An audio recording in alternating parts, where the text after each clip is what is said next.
உற்பத்தியால் சோறுடைத்த சோழ நாடு என பெயர் பெற்ற சோழ மண்டலங்களுள் ஒன்றான அரியலூர் மாவட்டம் தற்போது கண்களில் கண்ணீரை வரவழைக்கும் வகையில் வறண்ட பூமியாகவும் வானம் பார்த்த பூமியாகவும் காணப்படும் காட்சிகள்தான் இவை.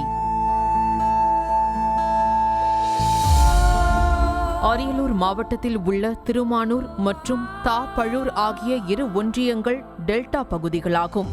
கொள்ளிடம் ஆற்றின் வரத்து வாய்க்கால்களான நந்தியாறு, புள்ளம்பாடி வாய்க்கால், பொன்னாற்று கால்வாய் பாசனத்தை நம்பி ஆண்டுதோறும் இப்பகுதி விவசாயிகள் சம்பா, குறுவை, தாளடி ஆகிய பருவங்களில் சுமார் 1,00,000 ஏக்கரில் நெல் சாகுபடி செய்வது வழக்கம்.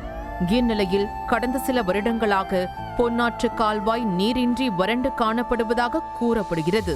பச்சை பசேலென இருக்கும் விளைநிலங்கள் தற்போது திரும்பிய பக்கமெல்லாம் வறண்டு காட்சியளிப்பதாக வேதனை தெரிவிக்கும் விவசாயிகள் பொன்னாற்று கால்வாயை தூர் வாராததே இதற்கு காரணம் என குற்றம் சாட்டுகின்றனர்.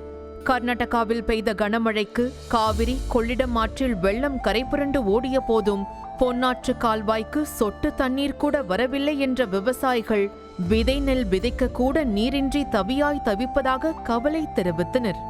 கொள்ளிடத்தில் 3,00,000 கனடி போச்சு. அந்த தண்ணிக்கெல்லாம் வழி இல்லாத இப்போ இங்கே தண்ணிக்கே வழி இல்லை. எங்கள் பொன்னாறு பாசனம் 5,000 வெட்டியிருந்தா இந்நேரம் அழகாக தூர்வாரி எல்லாம் செஞ்சு வச்சுருந்தா தண்ணி வந்து பாயும். இப்போ வாழ்வாதாரமே இல்லாத நாங்கள் தவிக்கிறோம். ஆடி கடைவெள்ளியில் விதை விதைத்து தைப்பொங்கலுக்கு அறுவடை செய்து வந்த விவசாயிகள் கடந்த 2 ஆண்டுகளாக கால்வாய் தூர்வாரப்படாததால் சுமார் 5,000 ஏக்கர் விளைநிலங்கள் வறண்ட பூமியாக கிடப்பதாகவும் தங்கள் வாழ்வாதாரமே கேள்விக்குறியாகி விட்டதாக வேதனை தெரிவிக்கின்றனர். எப்போதும் கொள்ளிடம் ஆற்றில் திறக்கப்படும் நீர் 5 அல்லது 6 தினங்களில் பொன்னாற்று கால்வாயை வந்தடையும் நிலையில் கடந்த சில ஆண்டுகளாக கால்வாயில் கிடக்கும் மண், படர்ந்து காணப்படும் ஆகாய தாமரைகள், அடர்ந்த கோரை புற்கள், கருவேல மரங்கள் போன்றவற்றால் தண்ணீர் வரத்து தடைப்பட்டுள்ளதாக தெரிவித்தனர். இங்கே வரக்கூடிய பொன்னாற்று பாசனத்துக்கு வரக்கூடிய தளப்பு மண் வாராமல் கிடக்கு. மண் அதிகமாக அடித்து கிடக்கு. அதை உடனடியாக வேலை செஞ்சாங்கன்னா எங்களுக்கு பொன்னாற்றில் கொஞ்சம் தண்ணி வரும். வானம் பார்த்த பூமியாக பருவமழையை நம்பி விதை நெல் விதைத்துவிட்டு காத்து கிடப்பதாக கூறும் விவசாயிகள் கடந்த 2 ஆண்டுகளாக அரசும் பயிர் காப்பீட்டுத் தொகையை வழங்காமல் தங்களை கைவிட்டதாக வேதனை தெரிவித்தனர். கொள்ளிடம் ஆற்றில் தடுப்பணை கட்டி பொன்னாற்று வாய்க்காலை தூர்வாரி தண்ணீரை கொடுத்து தங்களின் வாழ்வாதாரத்தை உயர்த்த வேண்டும் என்பதே பொன்னாற்று விவசாயிகளின் எதிர்பார்ப்பாக உள்ளது. நாங்கள் இன்சூரன்ஸ்லாம் கட்டுறோம். 2-3 வருஷமாக கட்டிக்கிட்டு இருக்கோம். எங்களுக்கு ஒன்றும் பிரயோஜனமே இல்லை. எங்கள் பணம் தான் போச்சு, பயன் எதுவும் இல்லை.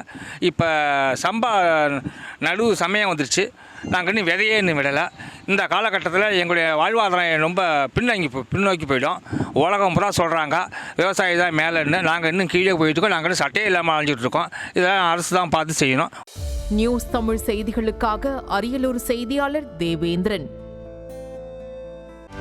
செய்திகளை உடனுக்குடனும் துல்லியமாகவும் தெரிந்து கொள்ள சப்ஸ்கிரைப் பண்ணுங்க.